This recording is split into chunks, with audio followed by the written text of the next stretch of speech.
Hey, it's Elizabeth, and welcome back to this attempt at some sort of modern correspondence.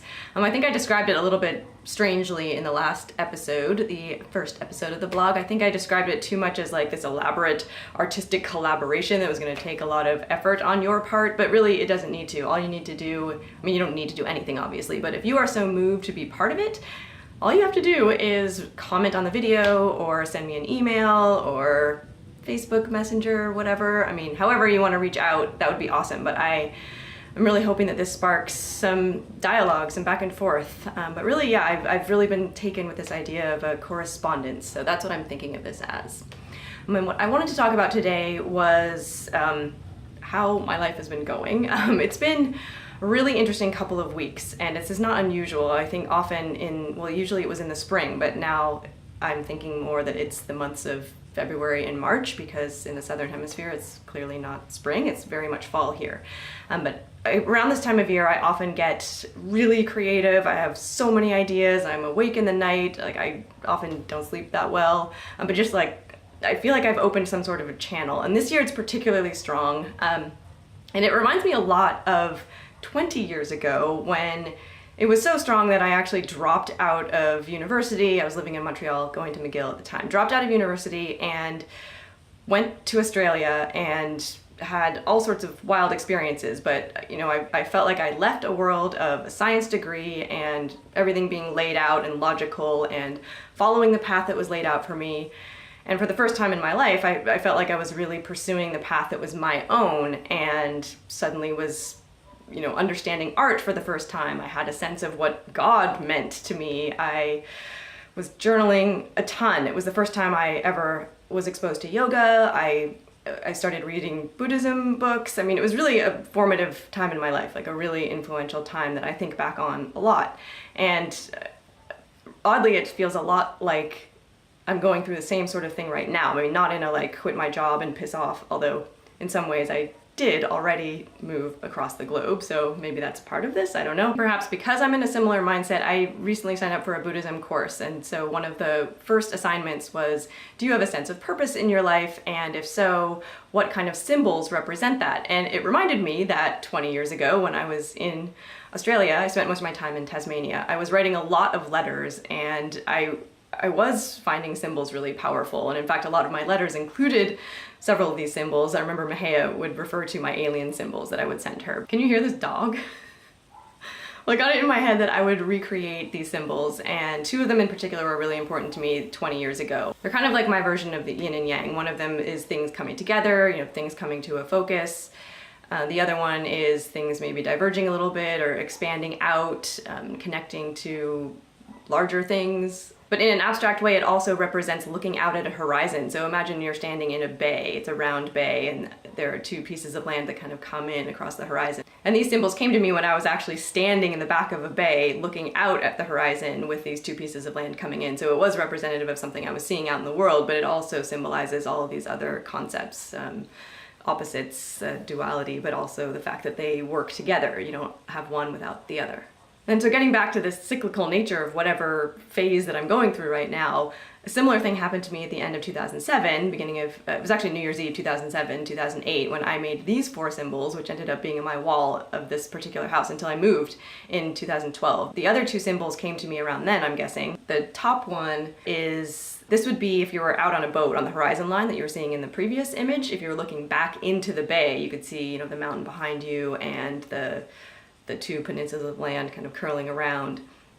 And then the one on the bottom, that's a view if you were in an airplane or a hot air balloon, or nowadays it would be a drone, if you were looking down at that same bay. And I gave this artwork a name. I called it There Are Many Truths, because for me what this represents is that there are always multiple perspectives on any issue. So yes, there's the one where you're looking out on the horizon, but you could also be on the horizon looking back into the cove, or above the cove looking down.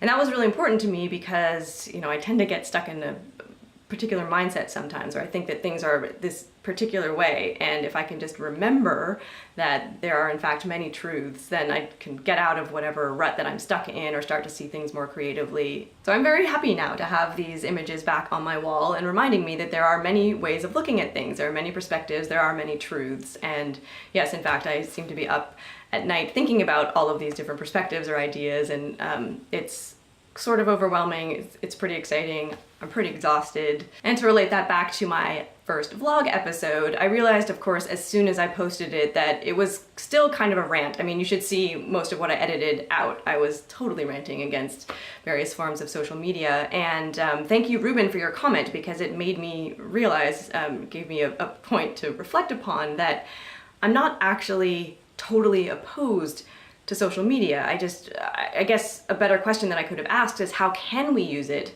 to better correspond, and like which medium makes the most sense in which context, and you know, what is the modern equivalent? And maybe there isn't one, but what is the equivalent of my having sat down 20 years ago to write a whole bunch of letters? I mean, I do write a lot more letters than most people that I know, but I haven't been writing a lot of them lately, and I miss that correspondence, which is why I'm doing this whole project. And while I appreciate the fact that there are many ways of looking at things, I don't necessarily appreciate the fact that there are so many ways that we could communicate with each other. And there's something around this paradox of choice. I always think about the study where they did, you know, if you're sampling jams in a supermarket, if you have 12 different jams that people could sample, you know, people are really excited to try them all, but they end up being overwhelmed and not actually picking any of them, so they don't buy anything. Whereas if you only have 3 different jams that they can sample, they're more likely to buy something. So I feel like a similar thing is happening with modes of communication now. So because we have email and Facebook Messenger and WhatsApp and Snapchat, and